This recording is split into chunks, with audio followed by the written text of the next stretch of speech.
السلام علیکم ورحمۃ اللہ وبرکاتہ۔ پاکستانی معاشرے میں ایک ایسا دور بھی گزرا ہے جب عورت اپنے گھر کی چار دیواری تک محدود تھی۔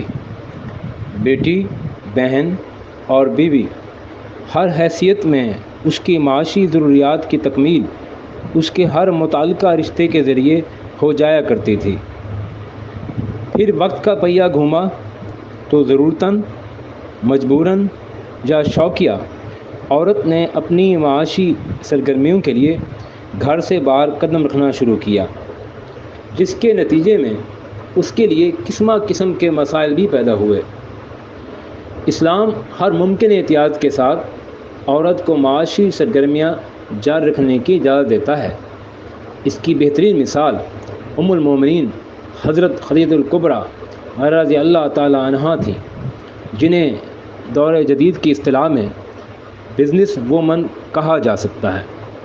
آپ صلی اللہ علیہ وآلہ وسلم نے اپنی زوجہ کی اصلاح کے لیے معاشی خدمات کا برملا اعتراف کیا تھا۔ اس تناظر میں عصر حاضر میں آن لائن کمائی خاص طور پر عورت کے لیے گھر کی چار دیواری میں ایک نعمت سے کم نہیں، جس کے ذریعے ہر طرح کی احتیاط اور ہر قسم کی تحفظ کے ساتھ کوئی عورت گھر بیٹھے اپنی معاشی سرگرمیاں جاری رکھ سکتی ہے۔ میری ایک طالبہ کینوا اور ایم ایس ورڈ میں ڈیزائن بنانے کی ماہر ہے، جس کے ذریعے وہ اپنی معاشی سرگرمیاں جاری رکھے ہوئے ہے۔ اس کی فنی مہارت کے چند نمونے آپ کے سامنے پیش کیے جا رہے ہیں۔ اگر کوئی بندہ اس ضمن میں اپنا کوئی کام کرانا چاہے تو مذکورہ طالبہ سے رابطہ کر کے اس کی تکمیل کر سکتا ہے۔